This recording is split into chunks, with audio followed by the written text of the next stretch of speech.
Thanks for coming to check out my session. I'm Alex Howland, and today I'm going to be talking about the psychology behind working and learning in remote spaces. I know we've had quite a year with the pandemic, and we've just seen this dramatic shift to work from home or work from anywhere. And what we're finding is that employees are really liking it, right? And they really want to stay remote for the most part.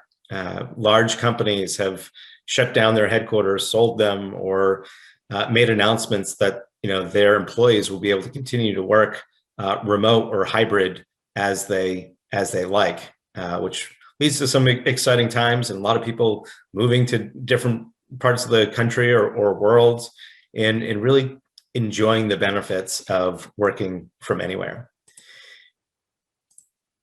It doesn't, however, come without challenges, both for people and the organizations. So we're hearing things like people feeling isolated and disconnected. There's the sense of constantly being on video conferences and having Zoom fatigue or webinar fatigue. We're missing out on elements of being social with our colleagues in that sense of deep culture. From an organizational standpoint, organizations are wondering how they monitor progress, how they think about things like culture. How do they compete in this very different world, and they're scrambling on what to do and overcome. So today we're going to talk about some of those psychological implications and some solutions to help augment or support the way that people work in a remote environment. Before we dive into that, just to give you a little background on who I am and my interest in this topic. I've had an interest in remote work and remote learning for quite some time. I was actually pursuing my PhD in 2012 in organizational psychology when I was really interested and fascinated in doing leadership development with remote people across the country or across the world. And I was fortunate to get some grant funds to fund some of my research from GMAT, the owner of the GMAT exam. GMAT exam is the exam you take to get into business school. GMAT put on a competition on looking for the best ideas on how to improve graduate management education. And I pitched the idea that we could create virtual worlds, these serious games where people could log in from all over the world and interact in a global community for leadership development, as well as participate in business simulations that challenge their emotional intelligence, their leadership skills, their abilities to work across cultures. I really saw the need for experiential learning while remote. I had been taking a couple of online classes and just really found that I lacked the community of learning that I benefited from the in-person classes. And while I could understand, what was on the slides in my cultural diversity and globalization classes, I thought, am I really learning without interacting with people from different parts of the world? So I partnered with the Rady School of Management at UCSD and was fortunate with some colleagues to secure about $2 million in funding to develop this virtual world for leadership development of MBA students around the world. And we got started. And again, this idea is that we create this virtual world platform, this gaming platform, right, where we can embed business simulations that challenged leadership skills. And we could observe behavior of people interacting in these simulations on a team in real time. And we could do some assessment, right? We could observe their ability to manage stress, their business acumen, how they worked with others, how they handled time pressures. So really interested in leveraging these unique technologies for leadership development. Fast forward now almost 10 years, and Virbela and the vision has actually expanded a bit. We're now a virtual world platform for work, learning, and events.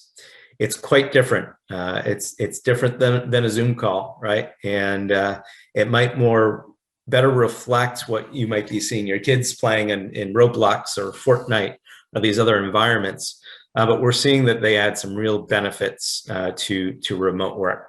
So I'm going to show a brief video here to give you a sense of my world and where I spend my time as a researcher, as an organizational psychologist, and now as a leader and president of an organization of a team of 180 employees who are scattered out mostly throughout the US, but some internationally as well. So we'll pause now and show that brief video. Connecting remotely should be liberating, not exhausting. What if being remote was just as productive and fun as being together? Welcome to Virbela, where remote feels more together than ever. Virbela builds immersive virtual worlds, engineered for your exact needs, with support for thousands of people. Create your own office culture, dive into new ideas in classrooms, and throw one-of-a-kind virtual events and trade shows. Founded by organizational psychologists to redefine the future of work and education, Virbela gives you a virtual campus to create the deeply social and collaborative place people are missing. Our customers have the flexibility to operate entirely remotely. They save money on real estate and travel, hire the best talent, and keep people happy and secure. The new normal, the next normal, just normal, whatever you call it, a digitally transformed world of working, learning, and meeting is here, and it's powered by Virbela. Ready to get started? Book a tour on Virbela.com today. All right, I hope you enjoyed that video and maybe are a bit perplexed and surprised or curious and want to check it out. But again, that's where I go to work. My office is in the open campus. Actually, anyone in the world can download the Virbela Open Campus and come visit me in my office. But it's been quite a ride, this past year since the pandemic hit. Actually, going from 20 employees to 180 employees, all in the virtual world, and that's where we interact. So I'll blend that into some of my discussion as we talk about the psychological implications for remote work. But I also wanted to highlight a customer, now actually sister company, that's been doing this a lot longer than just the pandemic. eXp Realty started using Virbela back in 2016, where they use Virbela as a replacement for brick and mortar offices. So they literally have no physical brick and mortar offices, and their headquarters is in a virtual world. And they service their customer, who is the real estate agent for them. And what's been pretty miraculous is they've grown from 900 agents to over 50,000 agents over the last 4.5 years, all on the platform.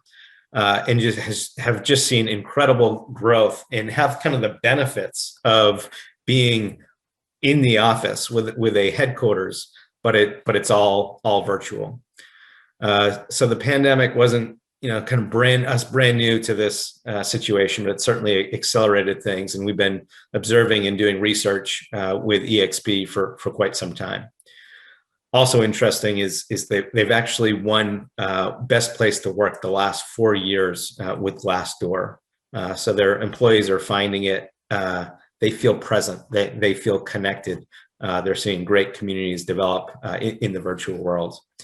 It actually even got picked up by Harvard Business School this year of eXp's use of the Virbela platform and how this unique way of doing remote work has allowed them to grow at massive scales and become a multi-billion-dollar company running entirely on a virtual world, and how they've managed to have such cost savings in the virtual world that the owners of the company have actually been able to retain a lot more equity than had they raised money to fund brick and mortar offices. So again, I wanted to provide that kind of background in my thinking and my approach and thinking about the psychology behind working and learning in virtual worlds as an organizational psychologist, as a researcher, and as an entrepreneur and leader of virtual teams myself. So now we're going to dive into some of the challenges, and then we'll talk about some solutions or strategies to address some of the challenges. So here are, look at 4 different challenges, and these aren't mutually exclusive. I'd say there's a lot of overlap, between them, but there are things that kind of come to mind in our kind of themes that we could look at individually and think of solutions. One is the lack of social and spatial presence, right? We'll get into that. We're missing human connection. People are feeling lonely. It takes different approaches to create a psychologically safe work environment, and our learning strategies need to shift in thinking what is possible in a remote setting. So, to start off thinking about the lack of social and spatial presence, right? We really use our social and spatial cognition to interact with others and interact in space, right? In the brick and mortar setting, in a physical space, there's opportunity for co-presence, being with our teammates, our employees, our leaders. And it gives us this sense of connectivity, right? It's kind of the glue that helps build the culture of the organization. It also allows for these chance encounters or water cooler run-ins where a lot of innovation occurs. And again, we're building those connections that are important and go beyond just the transactional discussions that happen in meetings. We also use space to develop, routines. You might have a certain routine of how you navigate to your office, where you sit in a boardroom when meeting folks, what habits you have with your teams. And the space gives cues on how to interact, right? If you go to the happy hour together, it's a different mindset than being in a boardroom together. You go to an auditorium, large auditorium with maybe hundreds of people, you have that real sense of presence and being in a room that's large and connected with all of those folks that we just don't have in the virtual world, over 2D conference calls and those sorts of things. The other thing that we're hearing and seeing is that people are lonely, right? They're by themselves, a lot of times, and that has negative kind of implications in terms of burnout and feeling connected to the community, as well as building empathy for your colleagues and your leaders or those that you might manage.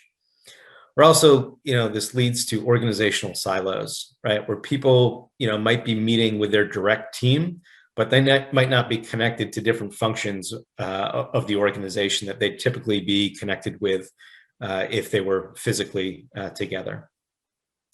And this kind of cultural ambiguity, what am I a part of? Am I part of something bigger than just myself? Or am I alone in my house? Maybe there are kids running around or taking care of family members, but how do I connect culturally to the organization? And then the meetings that we're often in are scheduled, synchronous meetings, right? That are often transactional versus relational. So we're not building those real connections that we once did in the office. There's also more challenge in creating a sense of psychological safety. So what is psychological safety? The definition's here, but the sense that we can share feelings and beliefs and experiences openly without fear of retribution, loss of status, or punishment. It supports some level of taking risks, right? Being candid with kindness. And this helps spark creativity and builds trust in an organization. That's really important for retention, for innovation, for really connecting with our employees. Being remote and not physically connected, and the challenges that COVID-19 have brought more complexity to leaders in trying to create a workplace that's psychologically safe, right? So things that we are hearing is certainly Zoom fatigue, right? And this feeling of uncomfort, always being on camera. It's not natural for us. We don't feel like we're kind of together. There's certain delays that are tough to keep up with. We're distracted by what's going on, in the background, and we're just on them, kind of all day, which just really leads to fatigue. There's also this sense of, how do I show my value, right? When am I on and when am I off? What are the expectations of Now that I can be on at all times, do I need to stick to, really specific hours of being in the office, or can I get my work done when it's convenient to me? And what are the boundaries? Certainly some things that we see in our team is people burning out because they're putting in a ton of effort, and no one's pushing on them to put that level of effort except themselves, right? They have this, I always need to be on to be kind of proving my value, and they need to have a safe space to talk about that and feel safe that it's okay to, go for a run, if they need a break, or make sure they eat their lunch away from the desk and those sorts of things. In the physical office, we also kind of think about sometimes keeping work and life separate, right? And I think with COVID, it's tougher to do that, right? People are going through really stressful times, whether it's, parent elderly care, their kids, at home instead of in school, all these complexities of change and the unknown that really builds stress up with ourselves and our employees. So we really have to think kind of creatively of how we are transparent and let people share and feel comfortable that it's okay, again, to take a break or go take care of a child and get your work done later. But there's this, real work-life integration that's been sped up through this COVID experience. Fourth challenge are these learning limitations, right? We all know the value of experiential learning in learning through communities and mentorship, right? So when we're in the physical office, it's easier to do experiential learning, get hands-on with equipment or with tasks, job shadow, learn from those around you, that it's harder to do in a remote setting, right? So we see a lot of webinars, a lot of sit and get, a lot of presentations or watch this video, do this class, which we know isn't as effective as the more hands-on approach. So I think the challenge is how do we build those experiential activities in the communities of learning in a remote environment? So those were some of the challenges. Now I'm going to talk about some of the solutions, and I don't pretend to have all the answers. These are some of the things that I'm seeing both in the research as well as the experiments that we're doing. Don't claim to be doing them, any one of them perfect, but experimenting in trying different approaches and trying to get feedback from employees on it all the time. So one is this kind of recreate social and spatial presence. I have this kind of funny slide that you might see here with thinking about Minecraft, Roblox, and Fortnite, right? We're experiencing, loneliness and lack of community. Yet, look what, many adults as well as kids are spending a lot of their time on these online communities that bring back that spatial feel, right? It gives them space to feel present with friends or family members. Right, and obviously for entertainment, but we certainly think if people are spending all of this time in these environments in their downtime, their entertainment time, what values can these 3D environments bring to the remote work or learning sector? So we're seeing more and more tools that are trying to kind of recreate this social and spatial presence. Some are flat 2D kind of experiences. Gather is one. For those who may have seen kind of Sakoko, it's kind of a new modern version of Sakoko, where it's still video conferencing, but it gives you a sense of a layout of an office in 2D, and you can wander around and see who's collaborating, and you can pop into that virtual conference kind of at will versus it being a scheduled synchronous class. And it's interesting that even this 2D representation with these little avatars give this sense of space and community that you don't get on most webinar platforms.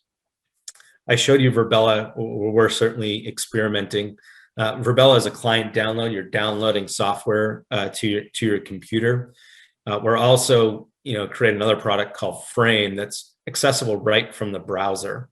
So there's no need for a client download or anything like that. And people can get into the space on a mobile device, on their Mac or PC, or they can even put on a virtual reality headset and get that sense of togetherness and that spatial representation of what's going on. And then there are other companies like Engage that are really focused on the fully immersive VR experience. Personally, like I don't see I hope there isn't a day where I'm wearing a virtual reality headset all day, right? But there's times where it might make sense to be in a virtual environment on your desktop or on your mobile device. But for certain engagements or learning engagements, it might make sense to put on, a virtual reality headset. So we've certainly been experimenting a lot with this over the years, and particularly this past year. But some of the things that we find by recreating the space is, again, it gives these social cues on how people are to interact in certain spaces. We find if we put, say, 20 people in an auditorium that fits 200, you're going to get very little participation from those 20 people because the room is so massive, right? Where if we take those same 20 people and put them around a board table, we actually see much more interaction happening. We also get the sense of, again, real sense of presence socially together. A couple of examples are personal space matters in the virtual world. So as you get too close to someone else's avatar, you actually feel just as uncomfortable as if they got too close to you in the physical space. So, over webinars, we actually see each other's faces, but we never feel physically present. Where in these virtual worlds, you really have this sense of being together with your team. Sometimes I'm comparing it to reading a book versus watching a movie, and how often the book is better than the movie, right? With a book, you're not focused on the black and the white in the page, you get immersed into the story.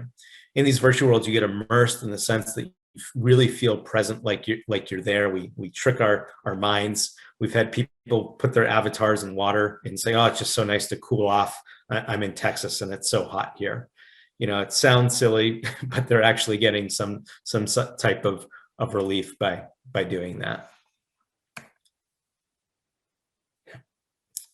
Solution to build human connection in community. And I'm showing some Virbela examples here, but I think there are a lot of different ways to do this. I think right now we need to create space for people to be heard, right? A lot of our webinars are kind of top-down, directional, where we need to create space for people to kind of vent, right? And just share truthful information, right? Of how they're feeling and strategies that they think of to help build better, human connection in community. Webinars aren't often fun, so how do you build in fun? Whether you're playing some games, maybe you're doing a virtual escape room together. We hired DJ Jazzy Jeff to come to our virtual speakeasy and put on a performance for our team over the holidays, and just a lot of fun to connect and have avatars dancing and whatnot. Just connect in a way that you don't connect in a day-to-day typical meeting. So get creative in how to have fun with your team.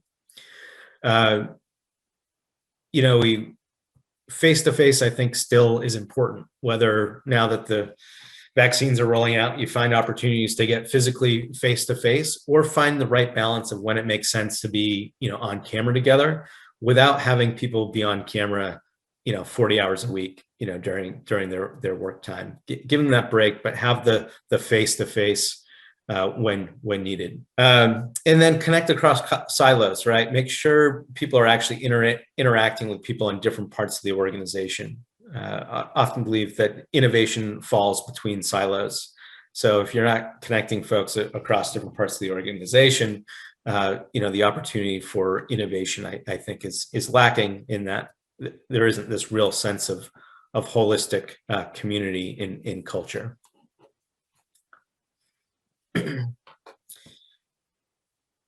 So what are some strategies to create psychological safety in a remote setting? First, I think it's about setting really clear expectations, right? Do you expect your employees to kind of do a 9 to 5, right? Are they to parallel the office hours, or do they have flexibility to do their work, when convenient, right? So setting those expectations are really important to kind of put people give people a sense of calm that they can work on their schedule, or they know what schedule is appropriate, and they're not guessing, because right now it's giving them angst if they're guessing. Really need to be transparent as leaders, right? We need to overshare, share failures, share the work-life balance struggles that you're having. Take some time for yourself, right? If you're constantly on, Slack or Zoom or whatever, if you're always on, your employees will think they always need to be on. So, I've been trying to overshare when I need a day, I'm feeling burnout and I might head off to the golf course or something. I'm making sure I'm taking pictures and sharing it with the team. It's okay to take a break. Sharing pictures of my 1-year-old and some of the challenges of trying to tell her to get out of my office, which is hard to do while working from home. Share some of my stresses of the things that where I feel like I'm failing or making mistakes in the organization. So I think it comes natural when they're in the office, but when we're remote and don't have as much exposure to our employees, we need to kind of overshare, right? In really build empathy with our team members. Also, trial and error, right? Iterate, take some baby steps, engage the employees of what work practices they think will help them be productive, as well as what will work for the organization, right? And oftentimes we're working across different time zones and those sorts of things. So what are the need for overlap to be on across those time zones, as well as thinking about individual needs to go have dinner or go have lunch or not start too early in the morning. And we also need to be kind of a watchdog, right? If you have certain members in the organization not helping build this psychological safe environment, or expecting people to be on kind of 24/7, you as a leader, I think, need to call it out and shut down that type of behavior right away. I think people are being tremendously productive, almost more productive than they were even in the office. But part of it is kind of this fear that they always need to be on. It's really important to take breaks. Microsoft just released some really interesting research where they were doing EEG scans of people through meetings, and that finding that when no breaks are taken between meetings, stress just builds up in workers' brains, and it just gradually gets worse and worse throughout the day. Whereas if people take even 5 or 10 minute break between meetings, it helps people recover from that stress. So the idea of breaks is super important. In our organization, we just implemented kind of end 5 or 10 minutes early before the hour or half hour, to give people a few minutes to step back, to take a break, because they may have another meeting coming up at the top of the hour or bottom of the hour. And finally, solution 4, building learning solutions. And here's where I'm kind of encouraging people to be, really experimental, and try different things, right? We know the passive learning isn't most effective. So how do we build the deep learning where people are interacting in experiential learning? How do they engage in communities of learning? So certainly a area that we're seeing growth is immersive learning in virtual worlds or virtual reality. The price of virtual reality headsets are coming down. There are great companies like Striver doing virtual reality training with companies like Walmart. There's companies using roadblocks, building warehouses in Roblox in holding training sessions. So getting really kind of creative of what can be done in experiential learning standpoint. I think there's this perception that virtual reality can be really expensive.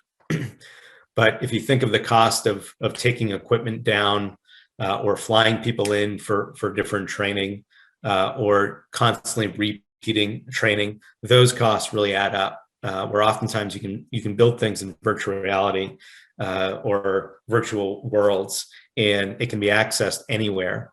It's safer, right? There's a lot less risk of training in a physical space, and people have fun with it. They get immersed in it. It's a safe place to practice, make errors without tough consequences. So we're certainly seeing that industry grow, and it's expected to grow considerably over the next few years. We have, some contracts with the Navy where we're creating virtual reality training simulations that are drastically reducing the costs of some of their learnings, and where they had to fly soldiers in to do this training before. Now we can ship VR headsets all over the world or put them on ships for people to do training wherever they may be. We're also seeing, again, the importance of communities of learning. So get creative in how you can create community of learning. We work with Stanford, who runs global executive education courses around the world with cohorts of about 300 people who are logging in from about 100 different countries. And they have a Virbela environment, so it gives them a place to feel connected as a community, a place to go together and have that kind of on campus type feel. So we're building many communities like that, from church groups to youth organizations to cryptocurrency communities to real estate, but the idea is to create these communities where people can engage and share much more casually than going to a webinar and interacting in a fun way. And we're seeing great value build from those communities. So those are a few ideas there. Finally, I think COVID has accelerated things so much further, probably 10 years into remote work. So it's given us this necessity to figure out remote work. So, a final thought here is necessity is the mother of invention, as Plato shared with us. And it's a real opportunity to be innovative and try different things, knowing that some are going to fail and not really add up, but engage your employees in new and different ways of working, have transparent discussions and get their feedback and keep iterating. And I think those who get creative in their approach here are the ones who are going to really thrive for their individual employees, for their teams, in their organizations in the long run. So I hope you enjoyed this presentation. We appreciate you engaging and seeing something a bit differently. Feel free to reach out on LinkedIn or come see me in my office in the Virbela Open Campus. I'd love to have a discussion with you. Hello, EdTech Group, students and faculty at the Indian Institute of Technology, Jodhpur. Thanks for taking the time to attend my session today, The Psychology of Working and Learning in Virtual Spaces. Congratulations on your inaugural event and for the formation of the EdTech Group. And of course, happy National Teachers Day. Take care.